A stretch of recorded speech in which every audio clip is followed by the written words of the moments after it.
Turaramukije neza cyane bakunzi badusaba umuremyi Eric Official mwebwe mukomeze kudukurikira tubifurije ibihe byiza. Kuri ubu rero amakuru mashya cyangwa se amakuru amaze iminsi ari kuvugwa dore ko atari iminsi myinshi ni umunsi umwe, uzwi ku izina rya Bamporiki Edouard wahoze ari State Minister cyangwa se uwari ukuriye Minisiteri y'Urubyiruko ndetse n'Umuco,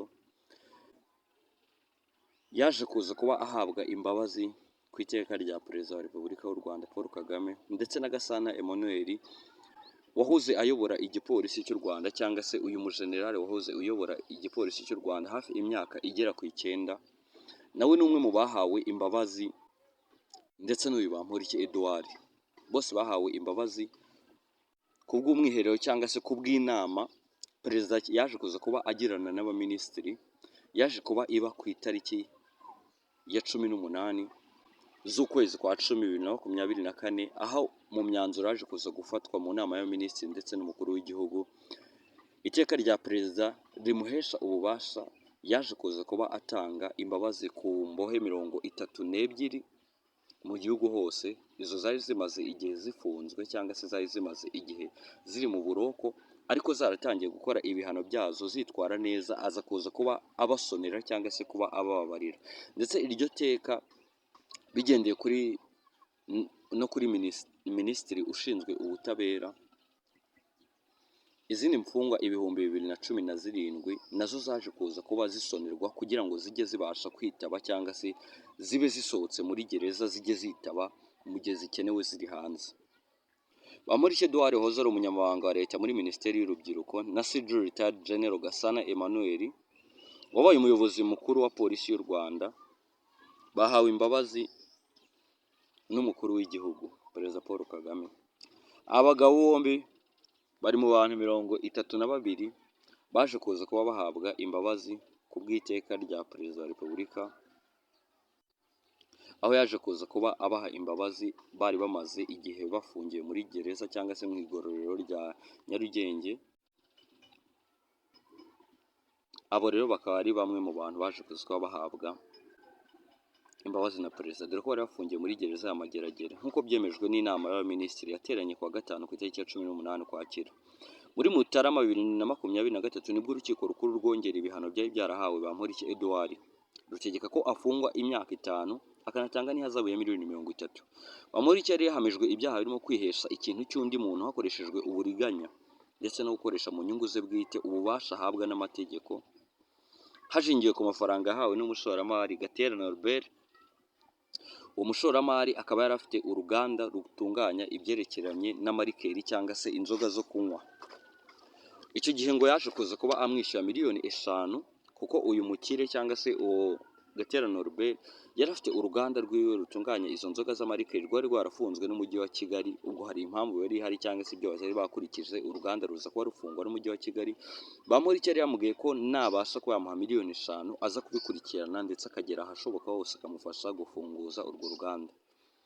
Uyu mukire amuhaye iyo mafaranga miliyoni 5 ndetse mu nyuma aza no kumuha amafaranga miliyoni 10 yagira ngo amufashe amufungurize umugore, dore ko umugore yari akurikiranyweho ibyaha byo gutanga ruswa cyangwa se ibyaha bya ruswa. Ndetse Bamporiki kuri iyo deal yari yabasha kuba yakwishyurwa ayo mafaranga yaje kubikora, uwo mushoramari ibyo yashakaga biza kugerwaho. Ndetse aha ngaha hakaba hagenderwaho ngo n'amafaranga yahawe n'uyu mushoramari Gatera Norbert mu iburanisha ryo mu rukiko rwisumbuye rwa Nyarugenge, aya mafaranga yagarutsweho cyane mu byaha yashinjwaga. Urukiko rwe rwarabanje kumukatira imyaka 4 no gutanga ihazabu ya miliyoni 60 z'amafaranga y'u Rwanda, nyuma aza kujurira ari nabwo urukiko rwaje kumwongera ibihano. Retired General Gasana wanabaye guverineri w'intara y'Uburasirazuba, ku rundi ruhande rwe muri Mata uyu mwaka urukiko rwisumbuye rwa Nyagatare bari rwamukatiye gufungwa imyaka 3 n'amezi 6 n'ihazabu ya miliyoni 33, ubwo yari yakatiwe amezi 42 muri gereza ya Mageragere, nyuma yo kumuhamya ibyaha byo gukoresha ububasha ahabwa n'amategeko mu nyungu ze bwite. Mbere yaho yari yakatiwe gufungwa imyaka 7 no gutanga ihazabu ya miliyoni 144 z'amafaranga y'u Rwanda. Gusa aza kugabanyirizwa ibihano nyuma yo kugaragaza impapuro zo kwa muganga zigaragaza ko afite uburwayi burimo umuvuduko w'amaraso.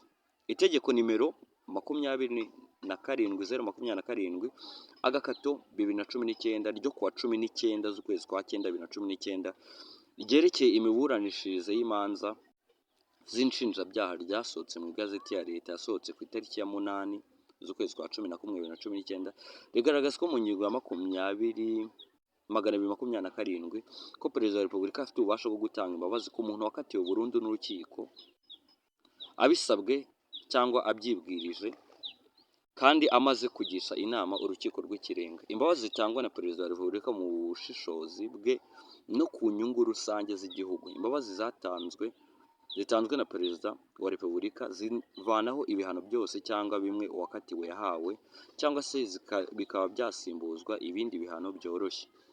Perezida wa repubulika atanga imbabazi igihe abisabwe n'uwakatiwe igihano. Gusaba imbabazi bikorwa n'uwakatiwe igihano cyangwa umuhagarariye mu buryo bwemewe n'amategeko avoka. Iyo umuyobozi w'urwego rw'igihugu rushinzwe imfungwa n'abagororwa amaze kubona urwandiko rusaba imbabazi, ahita akora raporo iherekeza urwandiko rusaba igaragaza ibi bikurikira: umwirondoro w'usaba, icyaha afungiwe, icyemezo cy'urukiko rwa nyuma rwamuhamije icyaha, igihe amaze mu gihano n'igihe gisigaye, imyitwarire muri gereza n'ibimenyetso bibigaragaza, hamwe n'inama y'urwego rw'igihugu rushinzwe imfungwa n'abagororwa ku busabe bw'imbabazi za perezida.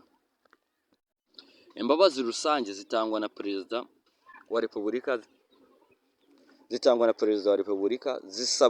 zisabwa na minisitiri ufite ubutabera mu nshingano ze amaze kugaragaza impamvu ashingiraho, zigomba guherekezwa na raporo y'umuyobozi mukuru w'urwego rw'igihugu rushinzwe imfungwa n'abagororwa igaragaza umwirondoro w'usabirwa imbabazi. Agaragaza kandi icyaha usabirwa imbabazi afungiwe, icyemezo cy'urukiko rwa nyuma rwahamije icyaha usabirwa, igihe usabirwa imbabazi amaze mu gihano n'igihe gisigaye, imyitwarire muri gereza y'usabirwa n'ibimenyetso bigaragaza, n'inama y'urwego rw'igihugu rushinzwe imfungwa n'abagororwa ku busabe bwa perezida. Impamvu zishobora gutuma ufunzwe yemererwa gufungurwa by'agateganyo harimo kuba yaragaragaje ibimenyetso bihagije by'ubwitonzi n'impamvu nyakuri zihamya ko azabana neza n'abandi, kuba arwaye indwara ikomeye idashobora gukira byemejwe n'umuganga wemewe na leta. Usaba gufungurwa by'agateganyo ashobora kubyemererwa mu bihe bikurikira: iyo yakatiwe igifungo kitarengeje imyaka 5 akaba amaze gufungwa 1/3 cyayo, iyo yakatiwe igifungo kirengeje imyaka 5 akaba amaze gufungwa 2/3 by'iyo myaka, iyo yakatiwe igifungo cya burundu ntashobora gufungurwa by'agateganyo atarangije imyaka 25 byibura y'igifungo. Nibura inshuro imwe mu mwaka, umuyobozi mukuru w'urwego rw'igihugu rushinzwe imfungwa n'abagororwa ashyikiriza minisitiri ufite ubutabera mu nshingano ze urutonde rw'abasabye ifungurwa ry'agateganyo. Minisitiri ufite ubutabera mu nshingano ze abisabwe n'ubushinjacyaha ashobora kwambura umuntu ifungurwa ry'agateganyo bitewe n'uko akatiwe igihano gishya, atitwaye neza ku buryo bugaragara cyangwa atubahirije ibyategetswe mu cyemezo cyamufunguye by'agateganyo. Uwambuwe ifungurwa ry'agateganyo agomba gufungirwa igihano cyose cyangwa igice cyose yari asigaje igihe ahabwa ifungurwa, giteranyije n'ikindi gihano cyose yaba yaraciriwe nyuma. Ni nko kuvuga igihe umuntu ashobora kuba ari muri gereza yarakatiwe ariko akaba yarangwa n'indi mico itari myiza, ntabwo bivuga ngo wari ufunzwe ngo ntabwo wakongerera ikindi gihano kandi wari usanzwe ufunze. Icyo gihe ikintu kiba, ibihano byawe barabyongera cyangwa se bakujyana no mu rukiko bitewe n'ibindi byaha wakoze, wakubise umuntu, wakomerekeje abantu, wanyweye ibiyobyabwenge, ugize ibindi byaha bindi ukora, cyangwa se wenda wakoze viyore. Ibyo bintu byo mu buroko cyangwa se n'ahandi n'ubwo waba ufunze ni ibyaha bashobora kuba bagusubiza mu rukiko, bikaba byatuma wongera gukatirwa cyangwa se igihano wari ufite babasha kuba bacyongera bitewe n'andi makosa yandi wongeye gukora yiyongereye ku byaha wari warakatiwe. Ibyo rero ntabwo biguhesha uburenganzira, kuko n'umuntu nubwo yaba afunze biba bivuze yuko uwo muntu nawe ashobora kuba yakongererwa igihano mu gihe yitwaye neza, cyangwa se mu gihe yaba agerageje kugaragaza indi mico yindi itari myiza ishobora kuba byabasha kuba byatuma yongera kwitabira urukiko, akaba yakongererwa ibihano kuri ibyo byaha yari akurikiranyweho.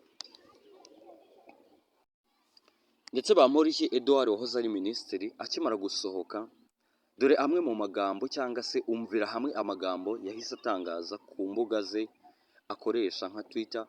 Yanditse ngo zireze, urugemwe rurameze, urubuto rutaboze, umutwaro nagatwaye iteka umutware wanjye awutwamishije imbabazi, ndawutuye ndunamutse ndemye, ndanyuzwe ndumva niyumva nk'indirira, nshimye Uwiteka waturemeye umutware Paul Kagame kubwe, ubwere bwimuye ubwirabure, bidasasiwe ubwira kabiri.